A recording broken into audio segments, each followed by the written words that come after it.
welcome back to our channel. If you are new to our channel, I'm going to introduce myself. My name is Nancy and this is my husband Brandon. Hello. We're so glad you stopped by. Today's vlog is a little bit different. We actually are sharing Brandon's testimony. If you have been following us for a while, you know that I have mentioned before that he has a wonderful testimony of deliverance. So tonight is the night that we're going to be sharing that. So we pray and hope that it's a blessing to each and one of you guys. Amen. So let's get started. All right, so let me just get started. I will be asking some of Brandon's, I will be asking you questions, and then he'll be, answering them and just giving you guys some details. But before we start that, we've been married for 15 years. We have 2 children, 14-year-old Asher and Abby, who's 10. And we have been in the ministry for 10 years. Yes. Yes. Yeah, 2011. Yes. So, we're gonna start this, and more than anything, like I said previously, we hope it's a blessing to each one of you guys. So, Brandon and I forgot to mention this. We are about 9.5 years apart, correct? So he is older than me, only 9 years, but he has been a blessing to me, as being his wife, and he has been a great friend to me, and the Lord really blessed me with him. Okay, so we're gonna go ahead and get started. Brandon, can you just tell us where and when you were born? Okay, I was born in, we actually lived in Georgia, but we were right near the state line of South Carolina. So when I was actually born, we went over into South Carolina, and I was born in a hospital there. But at that time, we were living in Georgia, and I actually lived in Georgia for about most of my childhood, all the way up until I was probably 14. So you were born in July what? July the 7th. So he has a birthday coming up. I'm about to turn 50. That's right. All right, and can you tell us a little bit about your childhood, about what you remember? Growing up, my parents at that time were not Christians, and but I do want to say that I did have what a lot of kids probably didn't have. My parents did the best they could. I'll tell you about the other stuff soon, but I was spoiled. Even though that my father did illegal activity growing up, I had motorcycles, I had a 4-wheeler, we had a pond. I grew up on 82 acres of land. So I had a pond, I could go fishing, just as a child, done normal things, play basketball, just do all kinds of things, and just had about anything that I could ever want or imagine. So your mom also really took care of you, right? Yes. Sometimes when I was growing up, when my dad was there, he was really good to me, but he was not at home a lot, and so I don't want to just paint a bad picture that just because they were not Christians didn't mean that they didn't do the best they could. They really did try, and did teach me about life. My dad did teach me manly things, how to, fix things, repair things, that kind of stuff. And I still remember some of those things today. My mom tried to comfort me and be there for me when my dad was not at home, to show me that motherly love. Do you have any siblings? I do have one brother. Can you tell us a little bit about your relationship that you had with your brother growing up? My brother was like my dad. And so many times since my dad was not at home and always on what I would call business trips. I looked up to my brother, and he was always there for me. There were many times that if you knew the type of childhood that I had, I sometimes was afraid, just because of the activity that was happening. And I was scared and lived in, just being afraid to sleep by myself. So sometimes I'd go sleep in my brother's room if he was at home, because he did have a girlfriend when he was a teenager. And he is 7 years older than me. And so when I'm like 8 and 9, he's 15, 16.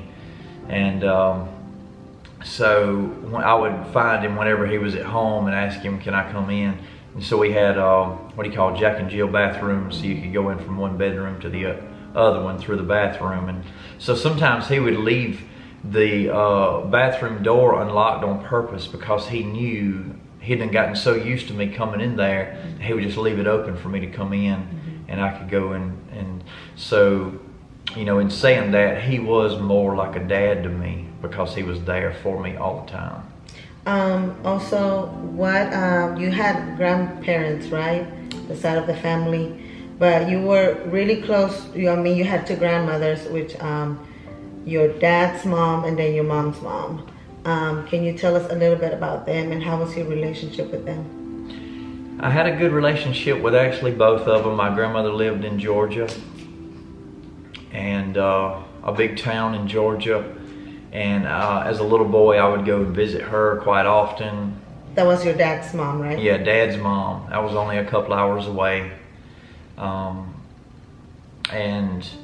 when I was 6, 7, 8, 9, 10, all my childhood, many times they would just take me out there. We would go out. Sometimes we would all spend the night out there. And then sometimes they would just go and like meet halfway, and my grandmother would pick me up and take me the rest of the way. Might stay a week, might stay 2 weeks, especially during the summer. And so that was her, because when I was little, now I think even maybe before I was even born, my dad's mom had already, I think, been separated from her husband. So when I was a little boy and would go visit, she was remarried, and then when I was little, he passed away. So I would go out there, and it would just be me and her, and she'd spend time with me, and have fun with me and take me places. And then my mom's mom, that was the one that I was really closer to. Now, she was very special, and actually, as a matter of fact, Abby's middle name, it's his grandma's name, which is Hazel. Now you can tell us, I know you love both of them, but you had a really special relationship with her, not only because she was a great grandma, but tell us a little bit of what she used to, or where she used to take you when you were little. Oh, I loved it. My grandmother was a Christian, and really loved the Lord. And she would take me, and I'll try not to cry. I'm really gonna cry.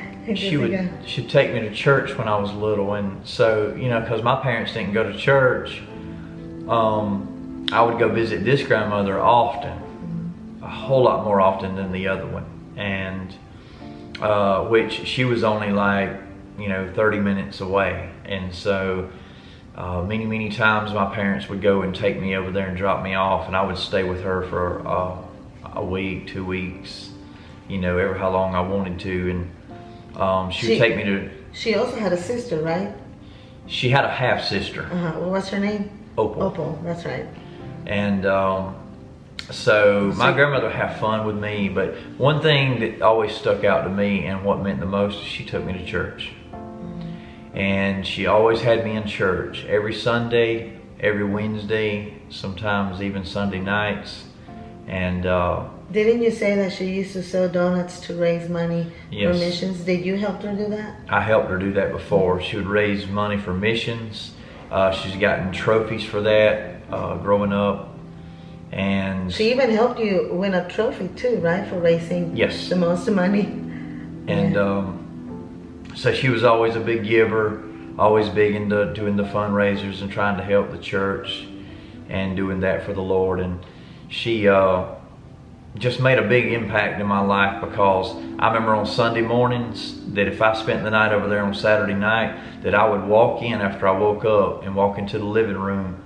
She's sitting there dressed, sitting in her chair, reading her Sunday school book, ready so that when it was time to go to church, you know, she already had her mind on it. And that always made a big impact in my life. And you know, she'd just do fun things like normal families. She'd play games with me, take me places, give me money, let me go buy ice cream, you know, let me play little video games at the store, those kinds of things. But she was a really special grandma.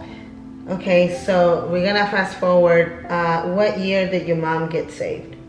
My mother got saved in 1984. I was 12 years old. Your mom was raised in a Christian home. Yes. And your grandma used to go, we can say the name, under the Church of God of Prophecy Church, correct? Yes. Which is a Pentecostal church. And your mom gets saved in what year again? 1984. You were how old then? 12. 12 years old. So, can you tell us about the change that you started seeing in your mom? Yeah. Go ahead. A big change. Just to be honest, I mean, growing up, and again, I know that they were trying to do their best.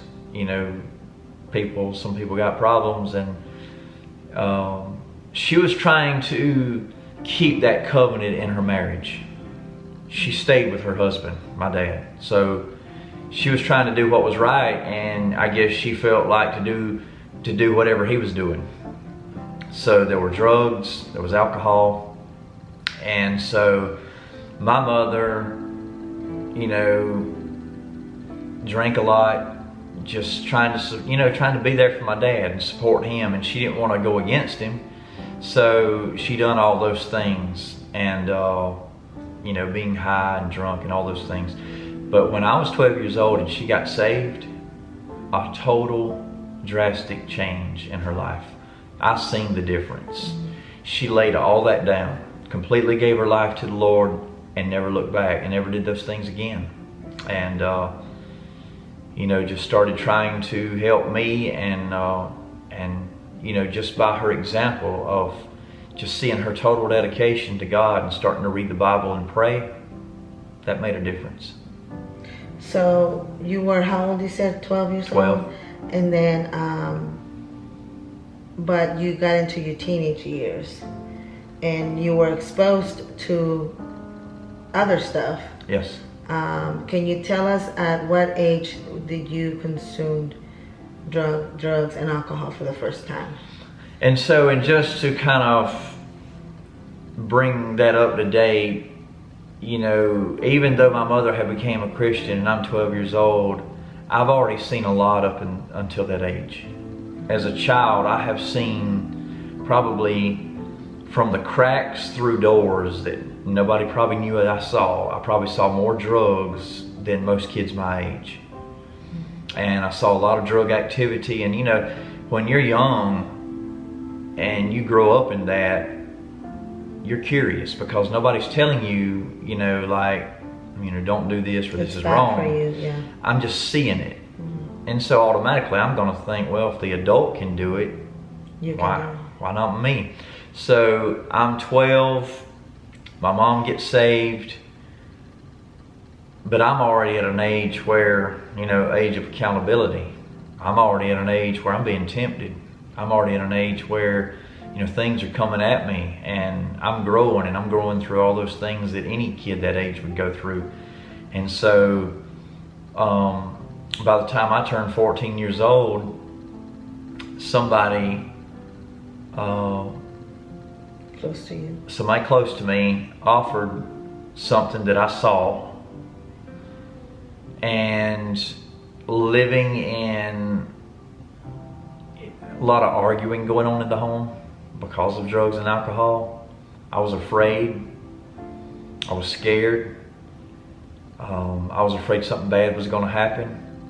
I lived in doubt, you know, all kinds of feelings and emotions. And so all that's hidden in my heart. Well, when I saw something, drugs, and somebody close to me offered it to me, and the first time I tried it, it gave me a feeling that I had never had before. And I guess it suppressed all those feelings and made me numb. And I guess you want me to name the drug? No. I don't have to. It's up to you. It was cocaine. Cocaine. And so when I first tried that, it numbed me in such a way, and all those emotions. So I was immediately hooked because I thought, oh, I have found something that's made me feel better. Mm-hmm. So I'm telling you, from that time, for many years forward, and we're going to share a lot more stuff in this testimony, but from that day forward, I was never the same. Do you remember what year was hooked. that? What year was that? I was 14, so that was 1986. 1986. And I was. Did you already had experience like the Lord? Had you been saved before that, or you know how sometimes we just feel chills, and had you experienced the Lord prior to? Yeah. I mean, because you used to go to church camps too, right? I had cried and been to church camps growing up, and sometimes my grandmother took me, and even sometimes my mama did. And I went to what they call Camp Agape, and you know the Bible, the word agape is godly love, and I went there for several years in a row, and now I forgot the question. Did you get saved prior Oh yes, to yes. that? And so when I was going to camp, there were many times that, I don't know, I just had a tender heart. And You still do. and when the preacher was preaching, I mean, you know, here I am, I'm lost, and I'm just a kid, and I've grown up and so as a kid, I saw a lot of stuff that most kids wouldn't see. And so when I went to camp, you know, I'm hungry for something. And so, I don't know, me with a tender heart, every time when I'd hear a preacher preach, man, I was just on the edge of my seat. I was glued, because it was something that I needed, because I was missing some things in my life that I needed to hear. And so I would always go to the altar. When they could give you the altar call, I was up there and I was getting prayed for. Yes, I did, you know, accept Jesus in my heart, you know, but as a kid, you know, you really don't understand the real responsibility and the depth of that until you get older. Mm-hmm. And so you decide you became. Do you think that you became immediately addicted to cocaine at age 15? I was hooked immediately. And I know you also went to school and you had some struggles during school. And I'm mentioning this because we see struggles, you know, that teenagers nowadays are going through. And I can't imagine back then. I know that you struggle with academic. I mean, you were smart, but you decided to just have a party life in school instead of completing your education in high school. When I turned 15, I had my first drink of alcohol. Sometimes that's backwards. I had drugs before alcohol. And when I was growing up and going to school, I worried a lot.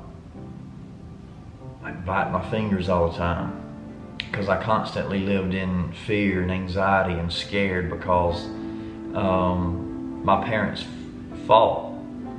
And so, and when my dad would get high, he would become violent. Not ever towards me, not ever towards my brother. But he would become violent towards my mom. And so I was always afraid something bad was going to happen. So that affected even my education. So when I went to school, you know, I was always thinking about that, you know, and how that was going to play out. And so when I get 15 years old and I'm in high school, I'm starting to head in that wrong direction, and I'm starting to make decisions to get high and drinking and sleeping in class and those kinds of things. But all I was doing is just running, and I was just escaping because I did not want to face these emotions and feelings that I had going on inside my heart. How many DUIs did you get? So when I started driving, And I'm saying this because it's part of his testimony, because he had a record. And also, I forgot to mention that he did get his diploma. You got a GED, right? Yes. A GED. So he gets his GED and he's partying a lot and, you know, doing drugs and alcohol. But can you tell us how many DUIs did you And get? I'll talk about the DUIs, and just so you'll know, also I went to the 11th grade. I think I didn't finish, and then they tried to put me into a Christian high school. Well, that didn't work, and then I ended up having to go to summer school, and because of my misbehavior, I got kicked out of summer school. So, to make a long story short, that's when I wound up with help from my stepdad. He helped me to get my GED. But when I started driving, I was already, you know, I'd already had some alcohol, and I'm immediately hooked on all of it. And so I'm already mixing drinking and driving. In total, I had 3 DUIs.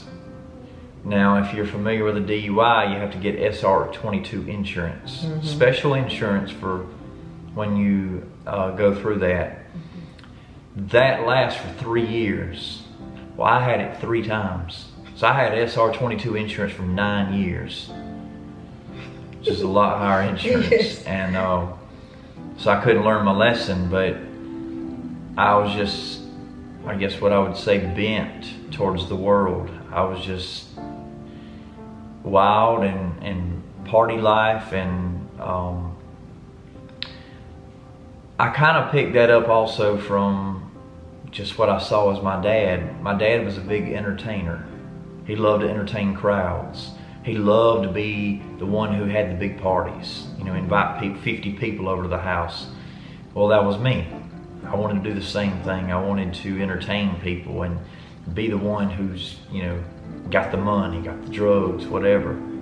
So that's how all my teenage years played out. So, did you go missing at all when you were in your teenage years, or you did? As I started getting more and more wild, it just, you know, I just spiraled out of control. And I got to where, you know, lying here and there, being dishonest, not going home, I'm gonna spend the night with somebody, or, you know, it's getting late, we're gonna do this or that, and trying to manipulate and trying to figure out ways that I can deceive my parents into thinking that, you know, oh, it's just getting late and I'm gonna spend the night here. And really what it was is I was drinking and doing drugs and staying up all night long. And then it got to the point where sometimes I wouldn't even call home. And then they would be trying to, you know, back then, remember the old days of the beeper. So they would try to send me a beep, and I would ignore it. And so it was a really, really bad time, because I am back and forth. I'm guilty. My conscience is eating me up. I'm convicted. I know it's wrong, but at the same time, I can't get away from the party life. What I know, when you were a teenager, something happened. Your grandma Hazel passed away, and I think that was one of the things that hit you really hard. Yes, Can you talk to us about that. That was in the 90s. I can't remember exactly what year. I don't know if it was 93, 94, 90, maybe 91 or 92. Because I know that my other grandmother, my dad's mom, also passed away in the 90s. But when my mom's mom passed away, or when we found out she got sick, I don't know, I run. You know, I just run from the problems. I'm trying to hide myself from the emotions. And Back then. yeah, always trying to pretend like it's not happening. And so when she was sick, we found out she had cancer, and noticed that she started staying in bed a lot. And I thought, you know, that's just the worst thing for me, because that was my favorite grandma. And what did your grandma used to call you when you were little? I forgot to ask you that. My little preacher boy. Your little preacher boy. It's like I guess God was giving that to her Well, your because grandma prayed for you a lot, and I know your mom did too. But when your grandma Hazel passed away, do you think you went more downhill instead of? Yes. You did. In my 20s, I remember when she finally got really sick, and my sibling was living in Georgia, and so I remember I was down there in Georgia, probably, I don't know, a week or two, and all of a sudden I got a phone call, and my mom was letting me know that my grandmother had been admitted into the hospital and that I needed to come home. And so I think it was like the next day, I'm already heading back home. And me and him both had went back home so that we could see her, and found out that before we got there, the family was gathered around the hospital bed, and she sit up and she called them all by name and told every one of them that she loved them, and started hemorrhaging, blood. Mm-hmm. And that happened right before we got there. And so when that happened, she didn't talk anymore. So you didn't get to see her when she was awake? I think that kind of made her go into like a coma or whatever. And so when we arrived, they let me go in there, and I went in there. And you know how doctors and nurses sometimes try to play things off and say, oh, it's just natural reactions of the body. We know how things. But I was sitting there beside her bed, and I looked down at her, and I got close to her and told her I loved her. And tears just starts pouring out of her eyes and rolling down her cheeks. And her hands started jerking. Oh.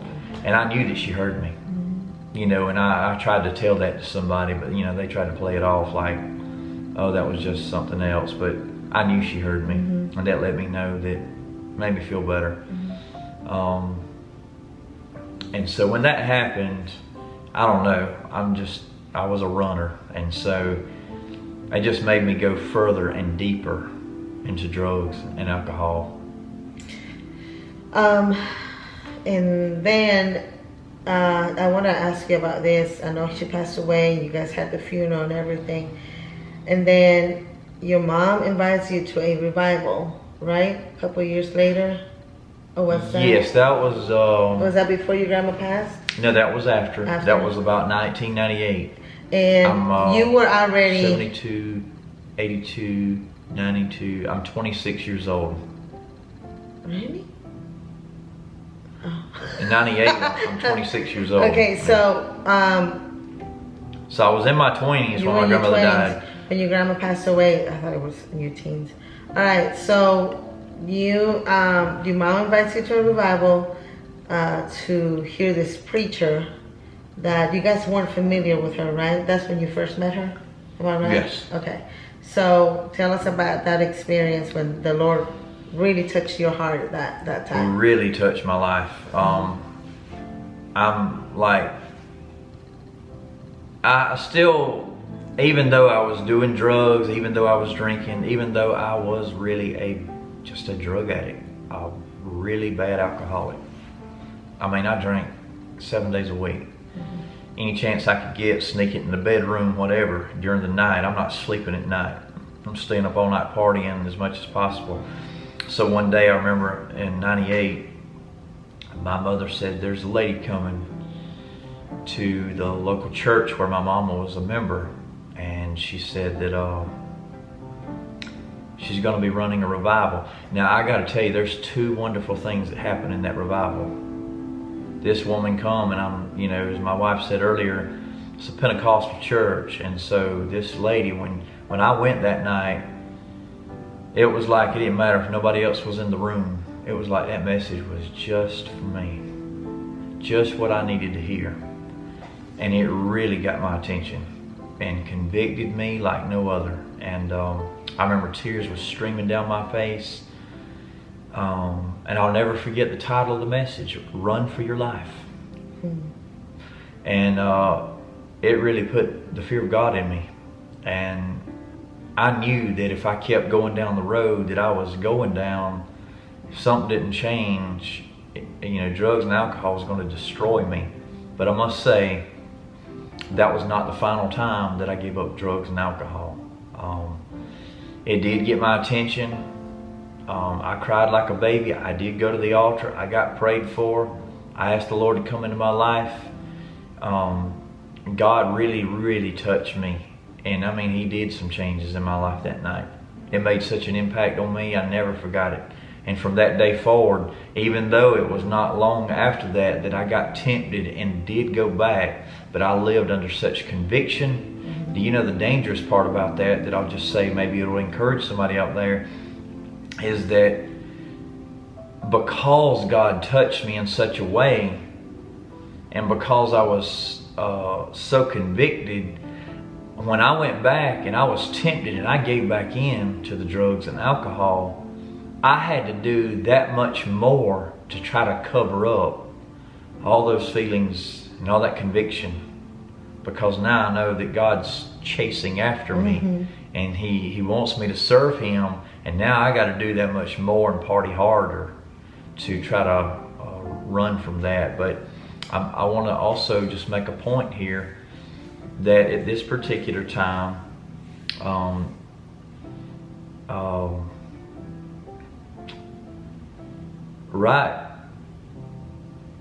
my dad, he did get sick later, but it was not in '98.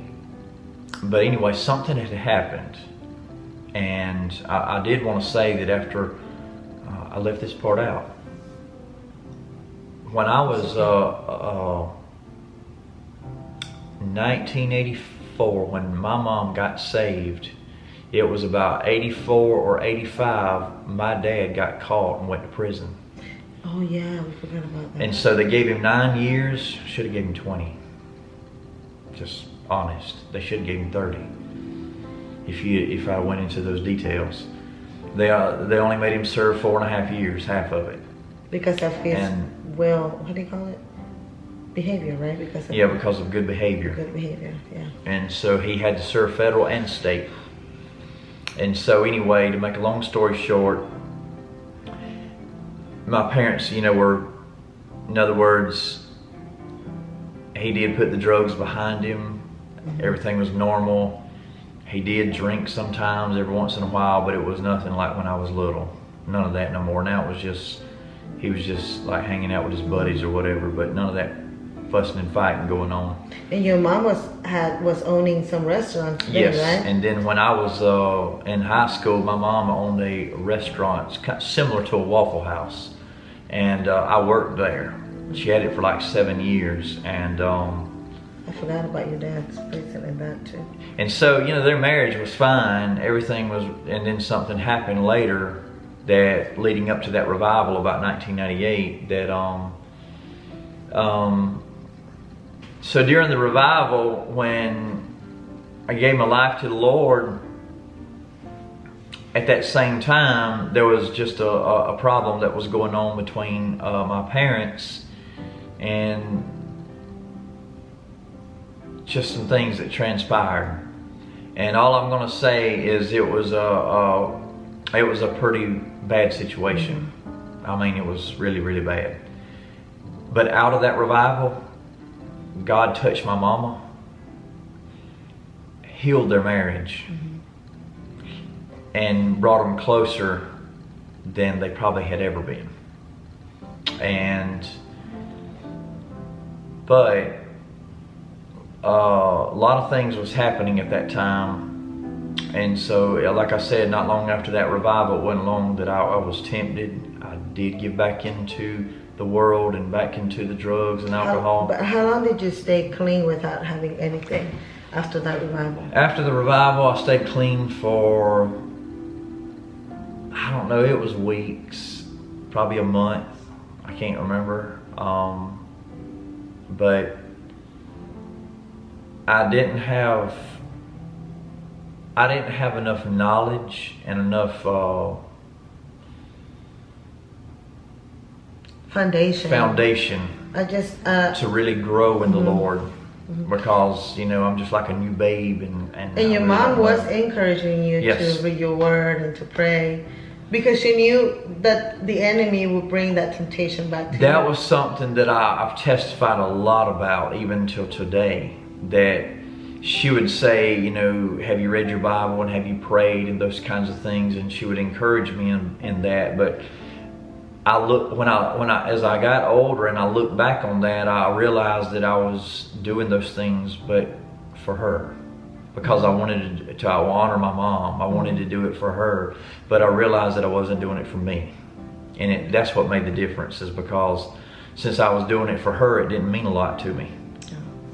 And around 98 to 99, somewhere along in there, my mother had been having dreams, and God was speaking to her, and little did we know, I had went down to a church camp, and I was really just there to be not really in the camp, but just to be there because I knew people there, and I kind of wanted to just be around, you know, Christians. And but I remember when I was down there, when I got the phone call that my mother was trying to encourage my dad to get in church and serve the Lord, and he was running from it and running from the Lord, and he didn't want to. He had some spells before, whatever you're gonna say.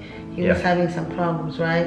And they thought he was having like an ear infection. Yes. But what was happening then? So he was sometimes he was like laying down and almost not passing out, but like having this type of seizure or something, and they said maybe it was some kind of ear or whatever infection. But my mother had been trying to get him in church, and he just never would do it. And anyway, they found out that... That's when you got the phone call at camp. Yes, and I got a phone call at camp. They called me into the office, and it was a shock to me. My mom said, you know, your dad's been sick and he's been having seizures, you know, and she said that he's got cancer. Alright guys, we're gonna stop right there because I know we've been talking a lot, but it's a blessing, my husband's testimony. Just for you to know, he was living in one state and I was living in another state when all this was happening. But it's a wonderful testimony.